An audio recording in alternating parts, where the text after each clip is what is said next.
Welcome to A Cup of Gratitude with Amanda Schaefer. Hi, I'm your host, and I'm so glad you stopped by. This podcast is really for anyone, anywhere, anytime. And it's about taking a moment to slow down and look around and actually see all of the good things that are there. There's no question that asks, is your cup half empty or half full? But I think a better question is, what's in your cup? I mean, a drop of gratitude will benefit your life unimaginably more than a full cup of anything else. So let's settle in and take a look at how we can shift our focus and embrace the joy and the wonder of the life that we have. And once you start, you won't be able to stop seeing the good.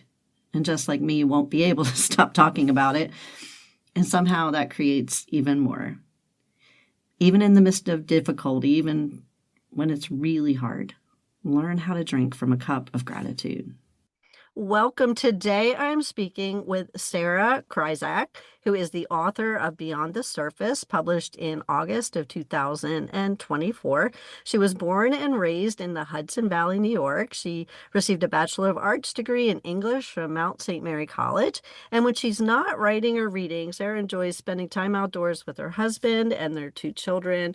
Welcome, Sarah. Thanks for joining us today. Thank you so much. Thank you for having me. I'm really looking forward to our conversation. I was kind of fascinated with the book you ended up writing and why you ended up writing it. But as people who listen to the podcast know, we go all the way back to childhood. We start at the beginning and move all the way up to what we're doing now. And I also found some of the themes and threads in your story really fascinating. I love how God writes a story, and I'm kind of the luckiest girl around. And yes, at 61, I'm still a girl. I just feel so lucky to have encouragement after encouragement, to get to talk to so many people about their stories and to see God working in each and every one of them. It's just really helps me continue to share the gospel and to continue to do all the things he's given me to do, because I feel like I get filled up. It's like reading additions to the Bible, right? All these extra stories.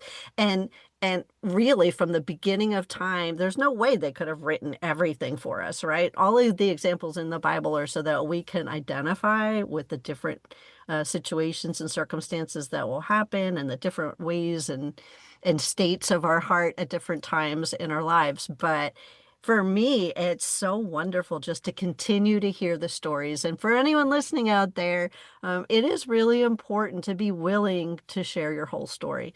How often do you go back and look from the beginning? You will find treasures along the way. I promise you. You'll find times that you didn't know God was there, or you didn't understand what he was doing, or how he could ever use something really difficult, for good. So it tells us a lot about his character, and I think it's just a big encouragement to everyone. And if you're new here, that's what we do. We look at our entire lives from when we were little up until now and see where God was working and see what he was able to do. So with all of that in mind, Sarah, would you be willing to tell us a little bit about your childhood? Absolutely. So I think when we talked earlier, I had said something along the lines of, I felt like I've had a pretty typical childhood, mom and dad and older brother, um, and probably had all the same feelings that, any kid would have. Like, things were good. Looking back now, I feel like I had a really great childhood, even though my parents struggled. There were times that money was really tight and they struggled, but Mm-hmm. I never questioned their love for me, even Mm-hmm. when things were difficult. Like, I can remember my dad working three jobs, and Mm-hmm. he would come home and I would be out there waiting for him on the porch. Daddy, Daddy, can you play catch with me? Can you play basketball with me? Can you teach me to ride my bike? And he would just be bone tired. And he would say, give me 5 minutes and I'll be back. And he would always come back out and do whatever it was that I asked him to do. That's Um, a blessing. so, That yes, really I is. feel very blessed Yeah. to have been raised the way that I was. Yeah, and it's such an important point, because really monetary things are nice, but they're not necessary. But love and having someone who's intentionally present is really important, and it fosters our healthy growth emotionally, intellectually, and honestly, there are so many people that don't have that, and if they could go back and choose, I'm sure they would take that intentionality and that love and that relationship over anything monetary. Absolutely. Yeah. I also think it's kind of a good thing not to have too much. I feel from different times and seasons in my life where I've had lack versus abundance, sometimes the abundance becomes messy and clogs up, my Mhm. time or my mind or my focus, and it's just not always so good for me. I think it's important to clean out the clutter, but I think we appreciate more when we have less too. Yeah, I think we see that even with our own kids today. It's like they want for nothing, and Hmm. sometimes, Hmm. like you said, less is more. And my husband and I have talked about that a lot. Like, we need to just go back to basics, even as far as TV. It's like they need to learn Yeah. to sit through a commercial. They don't have to wait for anything anymore, you know? So, Yeah, isn't that wild? That we can just fast forward anything we're watching anymore. We can go back, we can stop it and pause it. It gives this false sense of control. And mhm. then there's the whole, Instagram and Facebook and TikTok and all those things where they've shortened our ability to stay. Yes. Yeah, it's going to be interesting to see how this affects a generation for sure. Yeah. Well, I do see that you had this really wonderful childhood. You had some of the foundational things that are so important. But one of the things I made note of during our pre-recording phone call was you had told me that you grew up hearing about your grandmother's story. And I Mhm. was wondering if you would share a little bit about like, what you were told about your grandmother. Yeah, so my grandmother, she's actually my last living grandparent that I have here. But I grew up always hearing about her childhood, and her parents were very poor. She was one of four children, and probably quite an abusive. Her parents were pretty abusive. Hmm. Um, and definitely alcoholics, and so they were very poor, to the point, she's told me the story that they had nothing to eat. They ate raw potatoes in the car one day. Hmm. But her father was known in town as the music man, and he was very well liked. He would go out to local bars and play music. And one night that her parents were out, there was an accident, and no one knows to this day whether her mom was pushed out of the car or jumped out of the car or fell somehow. Hmm. But that's the story that I grew up hearing. And my grandmother was around 10 years old at the time. Hmm. And um, the siblings were then split apart. Her father said he couldn't possibly work and take care of them. And so two kids went to one family member and two kids went to another family member. And I've just always thought how devastating that had to have been for her, because Yeah. not only had her mom just died, but then the only constant in her life was her siblings. And then that was taken from her as well. Uh, Yeah. her parents were not the ones that she could count on. It was her siblings. And she's often said that to her two younger siblings, she was more of a mother than her own mother was.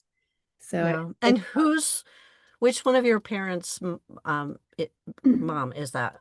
is my mom's. Your mom's mom. Yep. So it's interesting for me that already we've talked about something important, and we always pray together before we start to see if there are things God wants us to look at or talk about. And I listen with God when someone's speaking, and I think it's very interesting that your recounting of your early childhood is that you never questioned your parents' love and that, they were so present. Mhm. And then to hear that there was a generational thing happening previously of abuse and of abandonment and possibly feelings of rejection and bitterness and things like that. And I think it's so important when we put a pin in generational things that don't continue on, Hmm. because sometimes we all just pick up the same baggage that we received. Hmm. But my guess is that in the midst of all of that loss, she could have chosen to be bitter. She could have chosen to be a lot of things. But my guess is she did not, because you ended up with a mom and a dad who provided the most important thing for you. What I'm hearing is somewhere along the line, somebody decided not to do things the same way. And for me, that's an important thing to say, that it is possible. And, God offers, that we can continue with a blessing or a curse. And Hmm. it is an intentional choice. And that's what I wanted to zero in on, not kind of who made the choice, is Yes, that it's an intentional choice. Yeah. I will say that it was my mom who made a very intentional choice to do things differently. Awesome. Well, I wanted to just give kudos to that, because I think oftentimes it's so easy to just do the same thing, and not work on yourself and not make that intentional. And I heard so much that there was this intentional thing. You started off with, I never questioned I was loved. Hmm. And I think it's interesting too that you were told the story, that you do know what she went through. And I think that makes sense now, is that your mom wanted you to know the whole story, which is really what we do over here.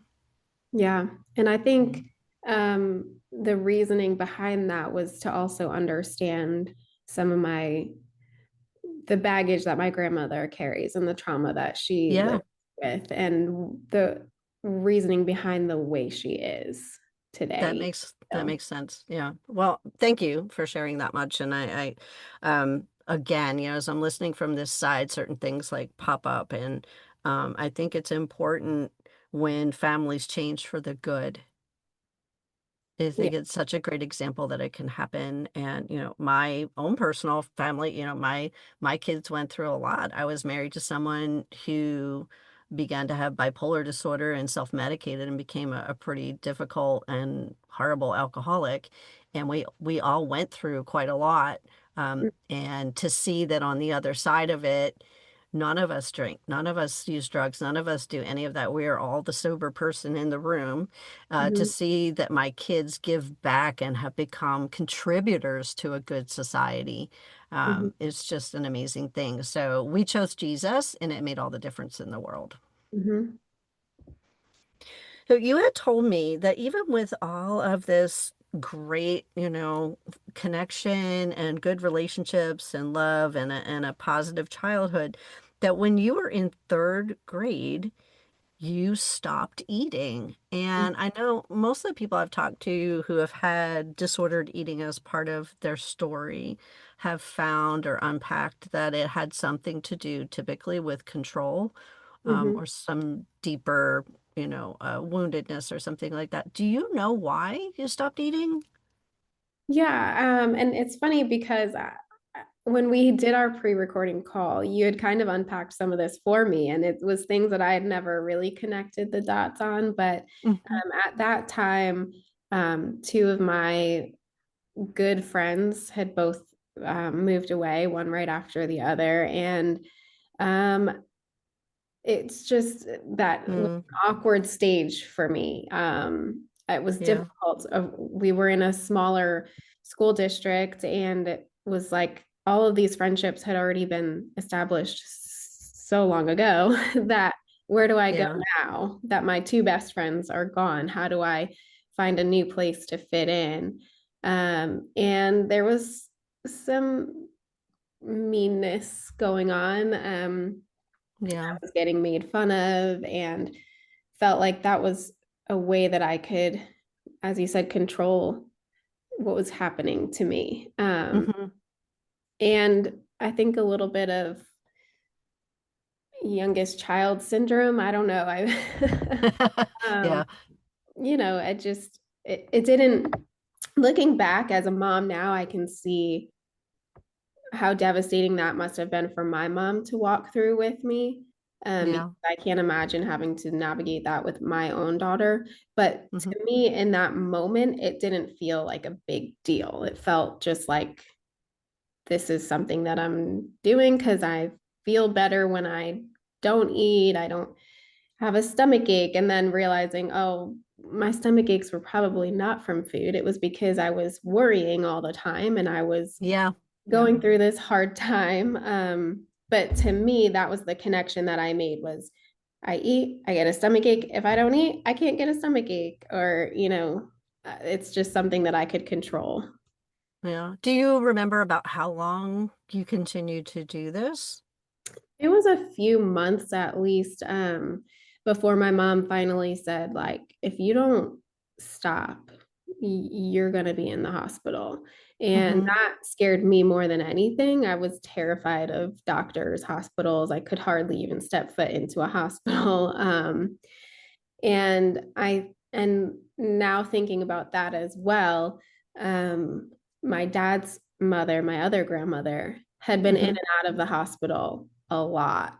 And I was always scared of going to visit her. Everything Yeah. scared me, the noises, the smells, the Yeah. people. It was all so overwhelming to me. And so when she told me that, it was like, okay, something has to change Yeah. here. Well, that's good that it was only for a short amount of time and that Yeah. she was able to figure something out that worked for you. Yeah. You're reminding me of a story of a friend who had a younger child who stopped eating, and they actually had to have her, even though she wasn't really little, she was going to school and everything, with a feeding tube for Wow. quite a long time. And again, once unpacked, it had to do with something that needed to be processed and feelings and anxiety and fear of some things and wanting to be in control of those things going away. And so, um, it's interesting what we do. And, um, there's only so many things you can do when you're young. There's only so many things you can control. Yeah. And I'm so glad to hear that you're healthy and well and that it didn't last very long. Um, Yes. Now, you had told me there was this time in, I think around fourth grade, I had a teacher who singled you out a lot, and you brought it up because you told me how it made you feel. Can you just tell us a little bit about that, if you don't mind? Yeah. And so this is really only a year after my friends moved away, and I'm still kind of navigating new friendships and figuring out where I fit in. And I had a teacher who saw that I was doing really well on my spelling tests. And she said, well, you know what? You don't need to take the spelling tests. How about you give them to the class? And Oh no. that was the moment that I felt like other kids kind of turned on me. And so this teacher, she had me give the spelling tests. Hmm. And at that point, I felt like the kids in my class just were kind of like, oh, there Yeah. she is. There's the teacher's pet. And it was not something that I wanted at all. I didn't strive to be the teacher's pet. I really wanted to just kind of blend into the background. Uh, Yeah.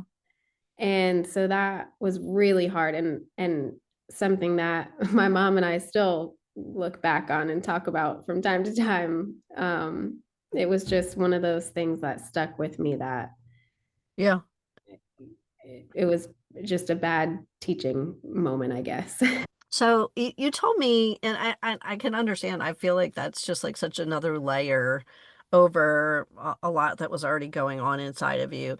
That by high school, you felt as if you were starting to, in your words, slip through the cracks. And you told me that your grades dropped.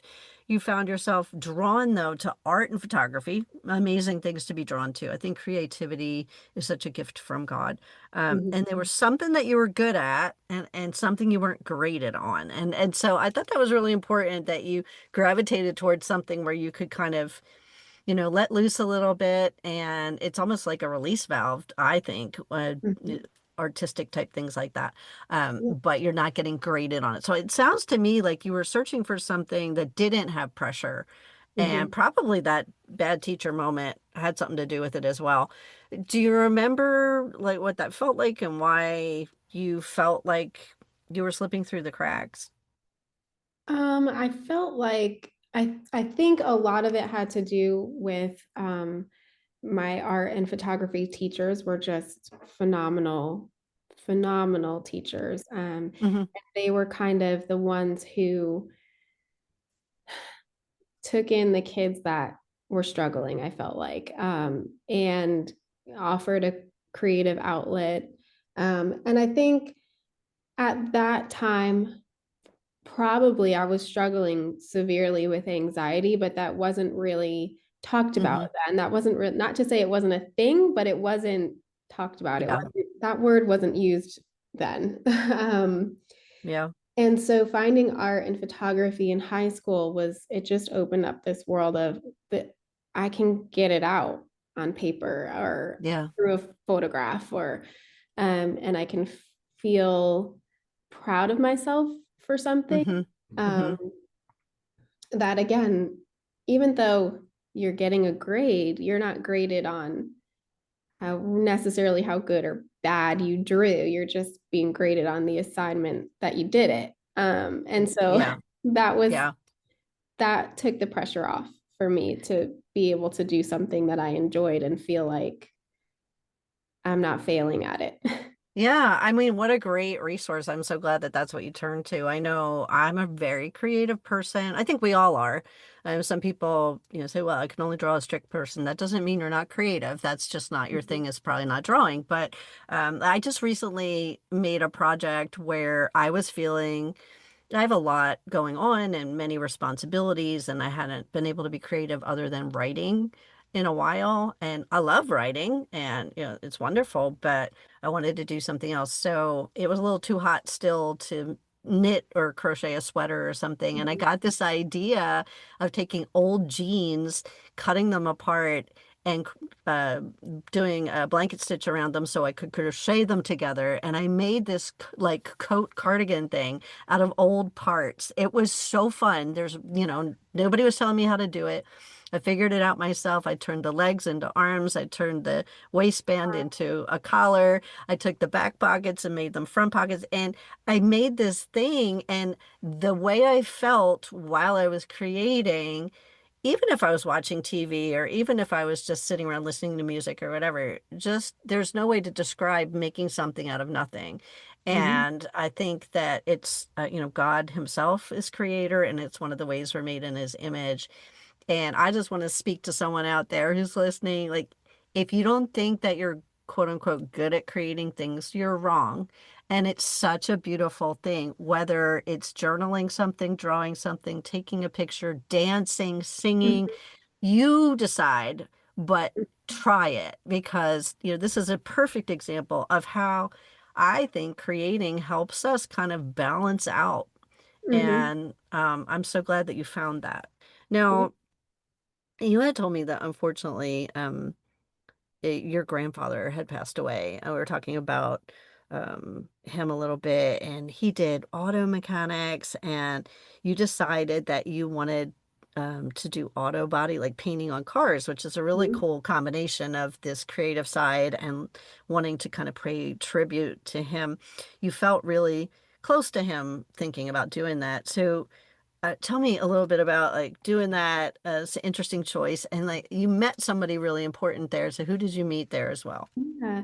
And so in my junior and senior year of high school, I went to this program for auto body. And at the time, it was not only a way for me to kind of honor my grandfather and feel closer to him, but it was also, I felt like a way for me to combine my love of art and cars. And I thought, oh, I could paint cars. Wouldn't that be awesome? And I loved doing it. And I ended up meeting my now husband there. But we went 2 years before we even talked to each other. But I did meet him there. Yeah. That's awesome. And so you were in this process of already kind of grieving the loss of your grandfather, and you had told me you had another loss not that soon after it, about 3 days after Christmas. Mhm. Can you tell us what happened? Yeah. So I refer to her as my best friend just for lack of a better term for who she was to me. But really, she was like my big sister. We had grown up together, her family and my family. We were neighbors, and we did life together. Yeah. But she was killed in a car accident. Her brother was the only survivor in the car. And I was just very, very angry. Mm, And I think, again, this is where my photography and art teachers came into play, and they became a safe haven for me, because those were about the only classes I was going to at that time, at that point in my life. yeah. I ended up skipping a lot of school, and I would go sit at the cemetery and just trying to navigate this deep despair and heartbreak that I had never experienced before, because I had lost my Yeah. grandfather, but even that felt more like a natural Right. life experience. This Yeah. was a sudden, crushing Hmm. devastation that I wasn't prepared for. Um, Yeah. I'm so sorry for your loss. And yeah, losing someone young, no matter what your age is always difficult. But when you're young too, it there really aren't any words for it. mhm, And I'm so glad that you did have those outlets. Now, because you were kind of going through it and was very overwhelmed with feelings and trying to process everything, at some point you found out you weren't going to graduate, and you told me you had to enroll in community college in mhm. order to graduate, which is interesting. So, what was college life like for you? I I feel like that was the turning point for me, where I absolutely loved it, and I found a way to enjoy learning again. Hmm. And so really it became a blessing, even though I was really stressed, finding out that I didn't have enough credits to graduate. It ended up being a really good thing for me. It was like I could go and be someone different than what had become the expectation of who I was in high school, what my Hmm. teachers' impressions of me were. I could start over. I was able to start Mm. over with new professors and not be judged for what I had done in the past. That's so awesome. I often write little things on the side of the paper here while somebody's talking, and when you said it was a blessing and being able to start over and be, someone different, I wrote, God transplanted you so your roots could grow. Mhm.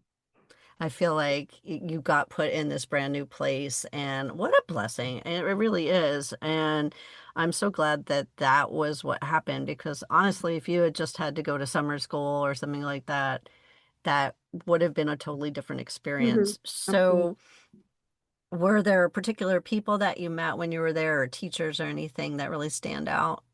Um, I don't I don't particularly have a specific teacher from that time, but I did make a note, even when I was going through your questions, that I feel like I went from this burn it all down kind of an attitude in high school, angry at the world, to really wanting to apply myself instead, and Mm, really um, just finding a niche that made me feel like I could slow down and hmm. not.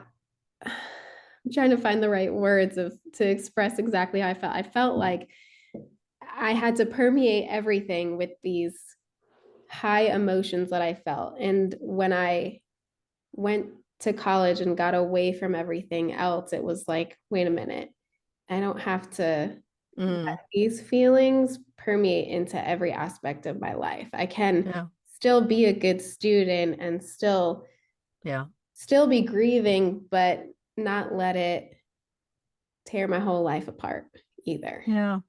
I mean, it sounds to me, I mean, the grief process is so difficult to describe, because I hate it when people say there's only five, no, it's an ongoing thing. If you love somebody, it's more like waves, Mm-hmm. and you don't get to control the waves as they come in. But I love how you learned that it you could still have good moments. It didn't have to be your identity. And I think what happened is probably, you're young, these people meant a lot to you, and it probably felt like not honoring them to have a smile or a good time or feel good about something. Mhm. Yeah.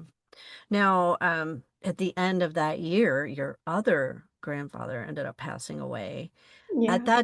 that time, were you still angry with God? And we haven't really talked that much about your faith life. Like what was your faith? If you're angry with him, you believe in him. So tell me a little bit about that time. Yeah. So it's actually funny that just right now at this moment I am realizing that when I answered your question, what was my faith life like at that time, my answer was going to be non-existent. Hmm. However, when I just thought back to that moment of I can still put myself back there. My grandfather passed and I was taking a math test, my final math test to graduate. And Hmm. it was a test that I had already failed once with a 43. And Hmm. um, I came out of the high school and my mom was leaning against the hood of her car. And I just knew, I knew Hmm. walking out what she was going to tell me. And I ended up passing that test with an 80 something, Wow. which was shouldn't have happened because I had already failed it and I hadn't really prepared. And I just can put myself back there at that moment and I felt Mm. something. At the time, I would never have said that it was God because I felt Hmm. like my faith was not existent. But now looking back, Yeah. I can feel that it was God. Yeah. This is why we look back. Sometimes we're so busy living in the moment or feeling the feelings or not feeling the feelings or, focused on something else that we miss the moments where God was near. I was talking to someone the other day and she was saying her name is Sandy and it's Sandee. And she was talking about this time where she kind of walked away from God and she called it the Sandy life. And immediately God gave me this picture of sand, Sand, right? The Mm-hmm. Sandy life. And he was carrying her that the old, two Mm-hmm. footprints in the sand, but there was only one. Where were you, God? And she went, whoa, and I kind of had that same kind of thing with you where like, I know God was near because that's who he is, but so cool that he would show you now Yeah. as you're a mom Yeah. raising your kids, so this is why we look back because we miss so much. We Mm-hmm. just do, and God is so good. And I'm so sorry for your losses and for that time. It sounds really difficult. um, Now you ended up going to college. You got a degree in English, but you told me you wanted to be an art teacher. Did you ever do that? I did. I wanted to, but I did not. And again, looking back, it ended up being a blessing for me. I did want to be an art teacher, but it was a difficult school to get into. And I had been building up all of these credits at community college, but didn't really have a direction, didn't know where I wanted to go with it. I never really had a specific major, and I was kind of started to flounder because at that point now I'm 2 years into community college and I've got to figure out what it is I'm doing with all of these credits. And Mm-hmm. my mom actually was going to Mount St. Mary College. She was going back to school to get her teaching degree. And she said, "Hey, they're having a transcript night. Why don't you come bring your transcripts and see if they'll accept what you've got?" And so I did, and they said they would take all of them. And so it Oh, was kind of a awesome. no-brainer for me. Like, yeah, I think this Yeah. is what I should do. Um, Wow. and that ended up being really a huge blessing. That's awesome. Did you see God's hand in that? Absolutely. And Yeah. even I think we talked a little bit about this, but just the campus itself, just being on campus, I always felt closer to God just walking the campus. It was just a beautiful Yeah. campus. It was a Catholic college, and I had several professors that were just, I will remember them forever. Yeah, that's beautiful. Actually, you and your husband got married on that campus, didn't you? We did, Yeah, yeah. yeah. I actually, I was raised in a Presbyterian church, but my parents did not baptize us as kids. They had left that decision up to us when we were ready. And so the day before my husband and I got married, I decided to get baptized at the Wow. church. Wow, that's amazing. What a great part of your story. I love looking at stories because I can see all the different opportunities God peppers in, all the different people, all the doors he closes, doors he opens, and sometimes we miss it until we look back. And I just love that you're starting to feel his presence. Not that he wasn't present, he was, but you're Mhm. finally starting to acknowledge it and see it and feel it. Now, you had told me that your husband had taught you and helped you to better understand God's love for you. Can you tell us a little bit about how he did that? Yeah, well, I have always been very hard on myself, very critical of myself, always feeling like I'm not enough, not doing enough, feeling like I'm not important enough for God to care about me. Like, why would he care about me in the midst of millions of other people? You know, there's nothing special. And my husband said to me one day, that's really sad. That's Hmm. really sad that you think God doesn't love you or have time for you the way he does for everyone else. And that was like a pivotal moment for me. Like Yeah. it just really made me stop and think that, yeah, I've been wrong about that. Yeah. I needed to It's a, reevaluate the way I it's was a, treating myself. And yeah.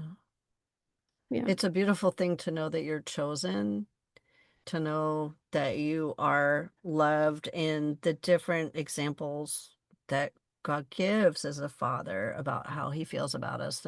They're so personal. And he uses things like you're the apple of my eye, you're a jewel in my diadem, in my crown, like things that are so personal and intimate. I'm thinking of the story of the woman who reached out to touch the hem of Jesus, and Mhm. in that particular story, I ended up writing about it for something. And in that story, she is not given a name. She's just the woman with the issue of blood, right? She's become the thing that she's dealt with for 12 years, and she's been cut off from her community because she's bleeding and considered like unclean. And she's tried getting better and spent all her money, and no doctor's been able to heal her. And she's so cut off and so downcast. But she hears about Jesus. And even though she shouldn't have left the house, she believes enough to leave the house. And she is in this giant crowd, and she reaches out, and she touches the hem of his garment. And when she does, immediately, it says in the word, immediately she's healed. But Jesus doesn't keep on walking. Now he's on his way to go heal somebody else's daughter, right? Jairus's daughter is sick, and that's where he's going. But he stops. He knows, that he's healed someone. He knows who it is. But he turns around and he said, "Who touched me?" He Mhm. doesn't do it because he doesn't know. He does it because he wants her to come to him. And when she does, he says, "Daughter, your faith has healed you." He Mhm. not only acknowledges that she's been healed in front of everyone so they know, but he acknowledges that she's more than just a woman with an issue of blood. She's his family. And he Mhm. gives her, he brings back and resurrects her identity in front of everyone and to her directly. And then that is the only person he directly calls daughter in the entire Bible. Mhm. And so that's the God who loves us, right? Mhm. Who stops on his way to something really important just to make sure that you're loved and that you're part of the family. Mhm. And I think about that even now for my own children, that I would never want them to feel the way that I was feeling about myself in Yeah. terms of my relationship with God and feeling like I wasn't important enough. And I would never Yeah. teach them that, and I'm always teaching them the opposite. And so that was something that I had to sit with to figure out. Hmm. And still, it's still something that I work on. I don't think it's not a change you can make overnight. Those thought patterns, Yeah. you have to heal those. So, Yeah, we all have those inner dialogues. We all believe different lies, and no matter where they come from, the only way to transform is to find the truth in God's word and speak that over it and continue to do it until you believe it. And there are mhm, times where it's a struggle, but um, I'm so grateful that you had a husband who stopped you in your tracks and showed you mhm. how God really felt. Now, you had a daughter. How did you feel about motherhood? And you're telling us like you don't want that for your kids. So, Mhm. what was motherhood like for you? Yeah. So I had my son first, and he was my difficult baby. Hmm. He's my easier kid now. He's 10, and he's probably the easier, even keeled child. He's Uh-huh. got oldest child syndrome. And Yeah. my daughter, she was the easiest baby, and she is now my wild child. And she is the one Hmm. that tests me on the daily. Um, she is my opposite. She is loud and confident and Hmm. wants to go sing and dance and be on a stage. And I just feel like I would just die if I had to get up on a stage. Um, and so it's very interesting to me, and I feel very blessed that God chose me for them, Hmm. chose me to be her mom, even though she is my exact opposite. And I feel Hmm. like what a blessing that is to experience. Yeah, it's very cool, and I bet you she's going to rub off on you a bit. I hope so. I hope she Yeah. does. Well, having older children who are adults, I've got to say it's amazing to see. It always makes me want to cry because when I had my kids, I didn't know Jesus yet, but God still gave me these blessings, right? But when you see who they are as adults and realize that God knew exactly who He was giving you when He Yeah. gave them to you, and when you see who they are fully formed and how they pour back into the world, and it just makes me cry because like there's no way I deserve to have the kids that I have because I was rebellious. I was anxious. I was depressed. I had all of these issues. I didn't know God, and I got to introduce my kids to God, and they got to have a different story. It's kind of going back to where we started with this generational thing that it Yeah. can be different, and the difference is always going to be Jesus. Yeah. Yeah. So, you had told me that when your daughter went off to kindergarten, the youngest of the two, that you hadn't planned on writing a book, but that you had saw that Hope Books was starting to publish books. So, tell us a little bit about how you came to write. How'd you know about Hope Books and what happened? So I had followed along with Hope Books for a while, but never. I had kind of been like the one lurking in the background, just checking out their website, looking at their stuff, never actually committed.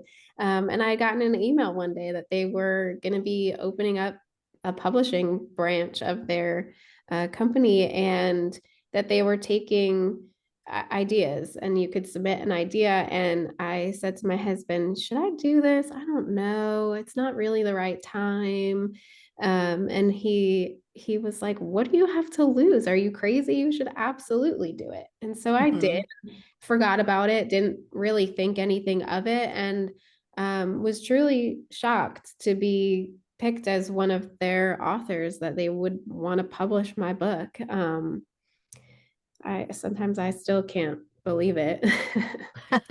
I don't Yeah. know that I would have done it without the push from other people, which sounds kind of sad, but I just get caught up in the daily grind of motherhood and Hmm. what I'm needed for, and not necessarily thinking about what it is that I want to do, I No, guess. I hear you. I'm on the other end of the spectrum. I'm caring for my dad who's 95, so Mhm. it's really very similar to caring for children. You have all these responsibilities. And, I actually retired to come during the pandemic to take care of my parents. My mom has since passed away about a year and a half ago. And so, I stopped doing all the things and somewhere along the line got the opportunity to start writing again and then started podcasting and started speaking again. And yeah, it's really hard when you have a busy life, but once you know you can do it, and once it's kind of like we're talking about with art and your photography. Once you know what it's like to have that outlet and use what God has purposefully instilled in you, um, it's something that you figure out. So I'm sure Mhm. you'll be writing again for sure. Yeah. Yeah. Now, tell us a little bit about the story that you did write. You had been working for the National Purple Heart Hall of Honor, Mhm. and that's where you learned about this story that you wanted to share. Yes. And my job at the Purple Heart started out as just a part-time job that worked really well with my college schedule. And looking back now, I always say it was the best job I ever had. I just didn't know it at the time, but I really enjoyed working there. So my job was to enter information for Purple Heart recipients. Their whole goal there is to create a national roll of honor for Purple Heart recipients because there hasn't been one in the past. Mm-hmm. Um, and so visitors can go and search names and find people's stories. And my boss the one day had given me a packet of names and dates and said, here you go, enter these in. And it was the same date over and over again. It was Christmas Eve of 1944. And so that prompted me to say, what Mm. happened on this night that so many of these soldiers got their Purple Heart and so many of them had died? And Mm-hmm. so that led me to finding out about the Leopoldville, which was a troop ship that was sunk in the English Channel on Christmas Mm-hmm. Eve. Um, and they were on their way to France, and they were only about 5 miles off the coast when they were torpedoed. But because it was Christmas Eve, there were so many people that were celebrating, and they weren't where they were supposed to be. They weren't on the right radio channels. Uh, Mm. and so it was a huge loss of life. Wow. Yeah, what an amazing story. And isn't it interesting how somebody who God kind of preordained to write ends up hearing a story like that and sharing a story like that that people wouldn't probably know. Like, had you not worked in this Purple Heart Hall of Honor, you wouldn't have ever noticed it. But I love the fact that you were a digger, because I'm a digger, fellow digger over here, and you wanted to know more. And then once you knew, you wanted people to know about it. And it's important to share history, and it's a fascinating story. Why do you think you wanted to tell that story? It just left such an impact on me. And I can't necessarily pinpoint why, Mhm. but it was something that stayed with me for years. I mean, it's been Yeah. probably 15, almost 15 years since I worked at the Purple Heart. And it was just one of those things that it just kept rolling around in my head that I couldn't let go of this story. Yeah. And I would often say to my husband, I would even check online. I would periodically I'd go online and say, somebody had to have written this story by now. Like somebody's Right. gonna write it. Somebody better qualified than me is gonna write it. It's gonna be huge. It's gonna be amazing. And when I got the email from Hope Books, it was like, nobody's written it yet. You gotta Yeah. do it. So Oh, that's I think that's my, awesome. yeah. Yeah, again, you can see God's hand in all of it, giving you the opportunity. You didn't have to take it, but you took it. And, sometimes we don't take the opportunity. Recently, again, super busy over here, just put a book Mhm. out in April, doing things with it. But God enlightened me about something that's so good that same thing, keep looking up, haven't seen anybody else ever talk about it, found all the scriptures that back it up, and for 2 straight days was like, this is so good. And I'm starting writing it because it needs to be written. Like, it wasn't just for me. And I think sometimes that's the reason behind it. We realize something really impacted us, and we know that it's worth sharing. Mhm. Yeah. Yeah. And for all those lives to have been lost and for people not to understand the story, I think this just brings such honor to Mhm.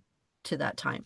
So, I normally at this time remind people to take a look in the show notes. I'll have all the ways that you can follow Sarah and links for her book and all of those good things. But we also are talking about doing a giveaway of a copy of the book Yes, the absolutely. week, yeah, that her episode releases. So we always do those on Instagram. So if you're not already following me over there, go over to a cup of gratitude. It's a cup of underscore gratitude and start following me because we do giveaways a lot. And this is a great book. I have one more question for you. I could probably, get a cup of coffee and talk for a couple more hours. But in light of time, if you could give your younger self any advice, and the reason why I ask this question at the end of every episode is because we can't go back, but someone listening might take the wisdom from your answer and apply it to their life. So if you could go Yeah. back and give your younger self any advice, what would that be? Mhm. Um, it would have to be kinder to yourself. Talk Mm, to yourself the way that you talk to your best friend. mm, Don't worry so much. Trust in God and that He knows, even when you don't, even when it's hard, uh, mm, even when it feels like too much and you feel like you can't go on, especially then. And also to remember that turning to God has never ended badly. So mm, there's no reason not to. And so instead of turning everywhere else first, turn to yeah, Him, and turning to Him as a last resort or a last ditch effort, go to Him first. yeah, And just never stop praying because there was a long period of my life where I didn't pray. So, yeah. That's wise advice for anyone to take. And honestly, it's a good thing to be reminded of for all of us. I think our self-talk, the way we talk to ourselves, is so much worse than the way that we treat others. That's one really stuck out to me because, we're so kind to other people most of the time. mhm, And then we're so hard on ourselves. So, mhm, and that's not how God's looking at us at all. And right. so that was very evident in your story that, the way that God was pursuing you, loving on you, being Mhm. there for you. And trying to let you know, hey, daughter, I love you. And so, thank you so much for taking the time to share your story today. I'm really grateful to have gotten connected with you, and I'm looking forward to being able to do a giveaway with the book as well. Yes, thank you so much for having me on here. I've really enjoyed it. I have enjoyed getting to know you. I'm sure, we follow each other. I'm sure we will reconnect. I love seeing all the different ways that God will continue to have me collaborate with other Christian creatives. It's really been fun. What a great community. And Yeah. I just want to say, I hope you have a great day.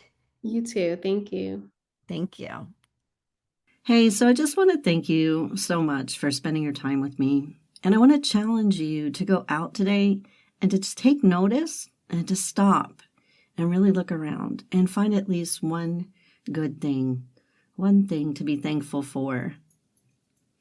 You know, if you do that today, you're going to find so many more things tomorrow without even trying. Because once you start, you begin to see what's always been there. And if you need a refill, you can come join me again for another cup. Make sure to subscribe and have an awesome day and go be grateful.